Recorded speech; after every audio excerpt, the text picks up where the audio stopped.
Well, you got your exposure, you're on Yep, television yep, yep. and getting that recognition. And so eventually you make it to ECW, Correct. and this was a huge, huge time in the business because we were in the thick of the Monday Night Wars, Right, and you right. had WCW and WWE go head to head with each other. But ECW starts making waves. It's Yeah. becoming this huge phenomenon. People Little are cult following, little cult follow.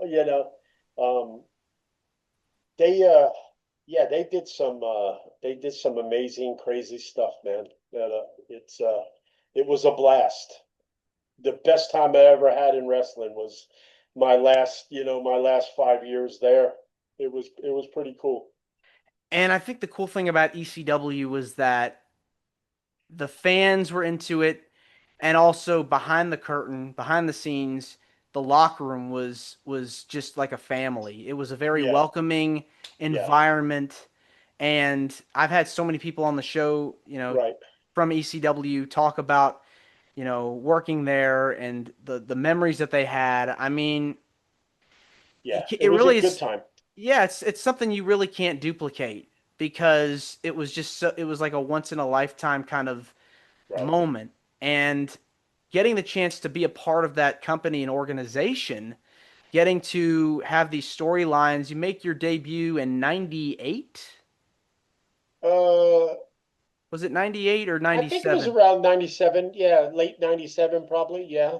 Okay. Yep, yep. Talk to me about your debut and, the creation of your character and how everything kind of happened when you got started. I was living in Georgia at the time. And I was still out of the business, doing just independence and all that stuff. Um, and I went to one of the ECW shows at um, Marietta, I think it was. Yeah, Marietta Civic Center, and you know, met Tommy Dreamer for the first time, and Paulie used to be, my manager way back in the day. So we were still good friends, and they both looked at me and said, "You ever thought about coming back to the business?" And I was like, you always think about it, and so they said, "What? Well, let's do it." So I broke in Philadelphia. Um, Paulie put me in the front row, as a mark, um, hopped the railing.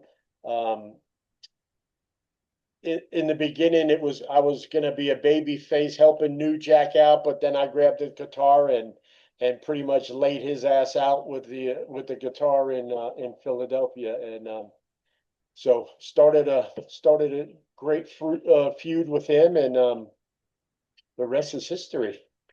Yeah, I mean, talk about a shocking moment, when when come in as a babyface and then you leave as a heel. Right, right. Did you prefer being a heel over a Oh yeah, babyface? I was never. To this day, I don't think I ever worked as a babyface. Never. Hmm. I've always took pride in, back in the day, the heels would call the match. You know what I mean? Today it's all, pretty much everybody talks about it. But back in the day, we never talked over matches. It was always called in the ring and stuff like that. So I couldn't remember a match like today. So it was an art form for heels back in the day. Did they ever come to you and pitch the Sure, idea of? sure. Yeah, they would send ideas over with the referees and stuff like that.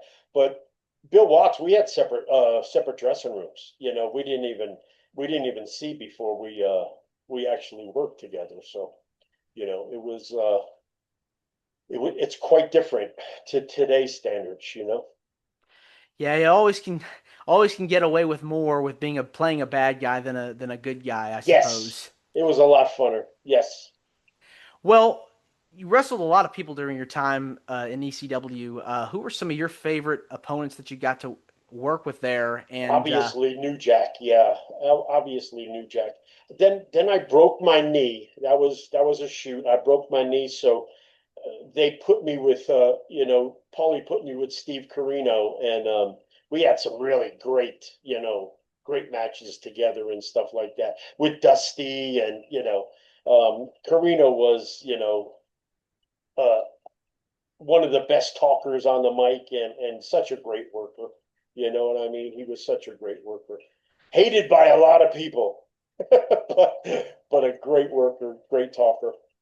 Now you were there from throughout until throughout the end, I Right to guess. the end. Right to I the mean, end. right to the end. Yep. Yep. That had to have been hard, It was. It was. You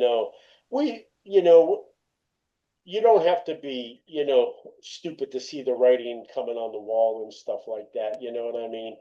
Um, Unfortunately, nobody, actually picked it up and ran with it. Paulie was, the mastermind of it all. And yep, it came to an end. What was your reaction going through your mind when ECW closed? Oh, you know, you're always bummed out, because it's not only you know, ECW the wrestling, but it's ECW the family. You know what I mean? It's like, 20, 25 of your friends and your brothers, gone. You'll see them out on the road at once in a while here and there. I still go to conventions and see them, and it's great to see them. I can't believe it's 20 plus years ago. You know what I mean? It's crazy.